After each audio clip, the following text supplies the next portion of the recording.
Folks, this is, I used to call my podcast Book Talk with Corbin, but what I've done recently is change the name to The True American. Sometimes, if you're not really a deep Kentucky historian, you may not know that The True American was actually a newspaper. That was the name of a newspaper. It was a name started by a rather radical abolitionist, a member of the Republican Party. And his name was Cassius Clay.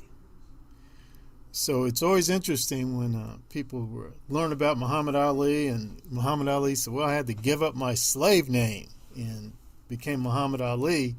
You know, it's sort of funny. The slave name he gave up he was named after a radical abolitionist. So little interesting historical point there. So this name of this podcast is The True American, but you can find the interviews, all my interviews. I've interviewed Dexter Pitts and New York Times bestselling author David Horowitz and others. And today, folks, I'm interviewing Sister Miranda Stovall. Did I pronounce your last name correctly? Yes, you did. Yeah. Okay. Miranda Stovall. She's with No Left Turn in Education. And she's going to talk to us about a subject I'd spoken to the president, and she brought it up, and I just found it hard to believe. So she said, well, I tell you what, you need to speak to our resident expert on this topic. So I said, I'm going to schedule your resident expert as soon as possible. And this is the resident expert right here, folks, Miranda Stovall. Now, sis, what's your position with No Left Turn? I am Kentucky chapter's vice president. Okay, so this is the Kentucky chapter. And is it connected to a national organization? Yes, we do have a national organization. There's many state chapters all over the place. And how did this sort of came about? I mean, what are you guys trying to do?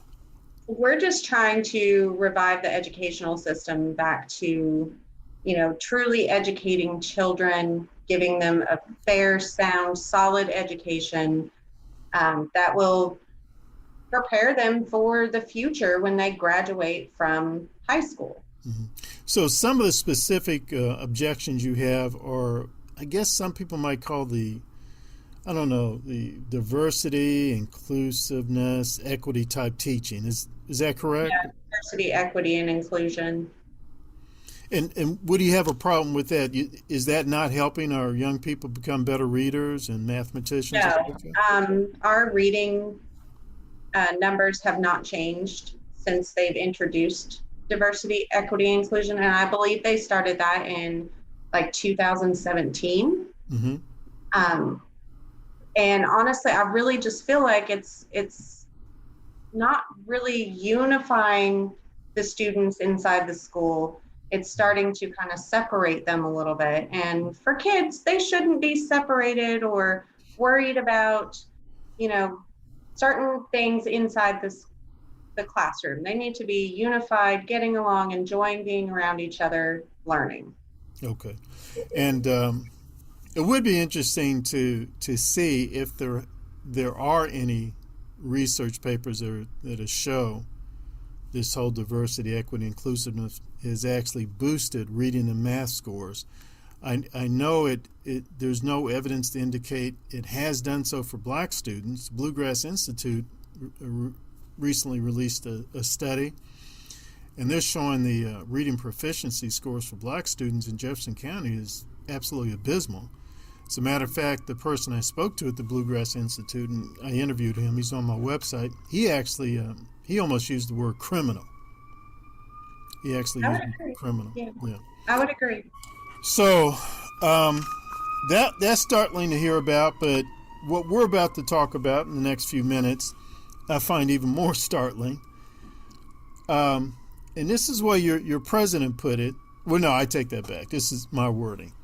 That you guys are trying to remove pornography from some school libraries. Now, am I exaggerating that a little bit and using the word pornography? No, absolutely not. And what evidence do you have that this is pornography? I have a lot of papers from the books. I have looked into, I started with, well, the definition of pornography from dictionaries, of course. Mm-hmm. I have read some of these books and what's inside them, and it's very, very graphic. Like for me, as a 36-year-old woman, I'm like, oh, wow. Okay. I don't, I wouldn't want any of my children to read that. And I have a 17 and a 19-year-old, now 19-year-old, I guess she's free to read what she wants to, but Right. Yeah, it's very graphic. And are some of this graphic material, you finding it in even in elementary school libraries? There's one book that is called It's Perfectly Normal. And I have found that one in, I believe, 2 schools here in JCPS school district. And I do believe, well, it's the ESL Newcomer Academy and McFerrin Preparatory. So there's a big argument that It's Perfectly Normal is educational because it does discuss, the body and different body parts that boys and girls have. But the pictures that they had in there are the part that I'm like, I don't know why it doesn't make it educational to me. It makes it pornographic. Mm-hmm. They've got pictures of, a man and a woman in a compromising position. They've got 2 men in there in a compromising position. They teach the kids how to masturbate in there. Yeah, it's pretty bad. Well, speaking as a parent who used to have his daughter in the public school system, her sister, however, we pulled her out because she was being exposed to some things, and they weren't really telling us. She was saying things to us, and I would go to the school and say, was this accurate? And they would say yes, and I said, well, I don't like that. So I pulled her out. We homeschooled her. But surely, when you do you say, well, look, this is material we think that parents should have the final say as far as exposing this to young people? Absolutely. That is the other part of this too, is when the kids go to a public school library, their parents are not checking or seeing what they're checking out. It's kind of like this private place in their school that they can go and check out books, whatever they want to. There's no parental permission needed. There's no alert that these books are even in the schools. So it seems as if some of these schools really don't respect parental authority. No, I would say not. Okay. That's troubling. Because I have been in situations where I've overheard people in particular places, and some of these folks, including, by the way, social workers, they seem to be on a mission to introduce young people to highly questionable sexual activity and things of that nature, and to keep that hidden from parents. Not telling the parents what's going on, not involving the parents at all. It's almost as if the parents are the enemy or something, some sort of enemy. Yeah, I'm seeing that all over the country, honestly.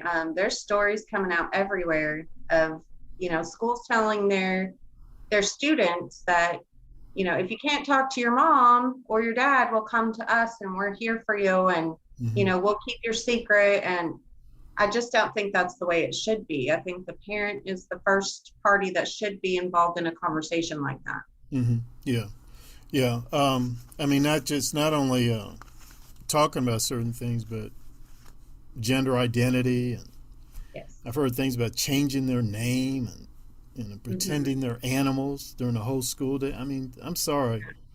You need to, that's my prerogative, to deal with that.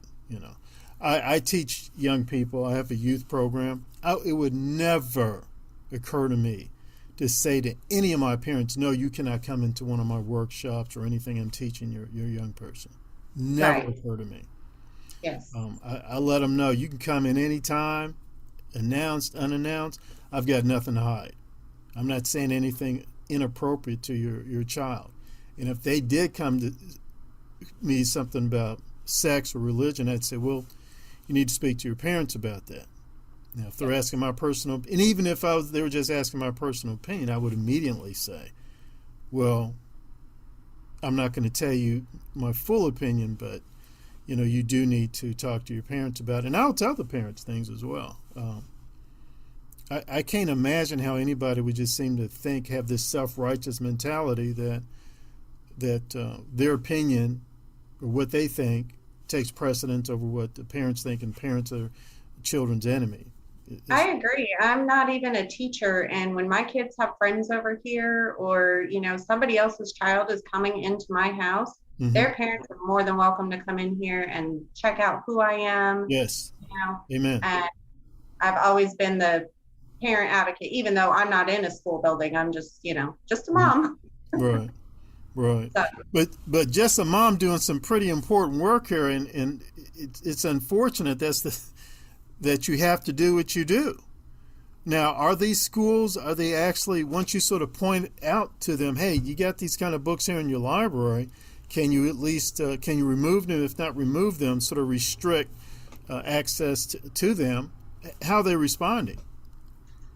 Well, they're not responding very well. They're not responding as I hoped that they would. I've been following JCPS's, let me see here. I'm sorry. I have it back here. Their policy for review of challenged instructional materials. General counsel for JCPS sent me that policy. So I have been following that policy. So far, I've gotten through level 1 with, I believe, 8 of the schools. Mm-hmm. And on that level 1, I had the middle schools removed genderqueer, which is the first book that I started with. Now, if these schools had other books in their libraries, I went ahead and addressed those at that conference as well. So Johnson Traditional Middle removed it, and Mazik Middle School removed it. Okay. The rest, and I'm sorry, Moore High School did remove genderqueer as well. Okay, all right. The rest of them have sent me letters letting me know that they've decided to keep the books on the shelves because they feel like they're inclusive to the LGBTQ kids that may be in their school. That may be there in the school. Right. Okay. And that was one of my questions to them too. Well, how many LGBTQ kids do you have in your school? Do you know that? Like, have you even asked their parents if it's okay? Yes. And the response was?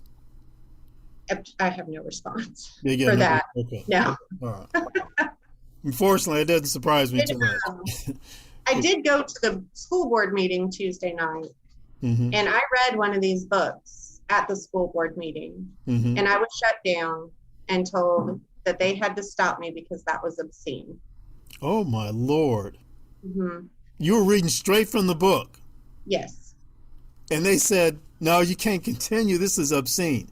Yes. And you're reading from a book that you found, or it's in one of the school libraries. Yes. All right, folks, that's it. Case over. So that made me a little irritated, and I said, well, it's in your libraries, and right. Of course it's obscene, and that's exactly my point. So honestly, I was kind of glad that they stopped me because I didn't want to continue to read that out loud in front of people. Yeah. So other than sort of parents connecting with your organization, do you think it would help if some parents would find out who their Board of Education rep is and contact them? I mean, do you think that would help? Yes, I think, I've been trying to bring awareness to the situation, to let parents know what's in the libraries. And yes, if parents want to email their school board rep and say, what is this? Why do we have this kind of content in our libraries? That would be amazing. Okay. Well, tell us how my listeners can contact your organization, get information on your organization.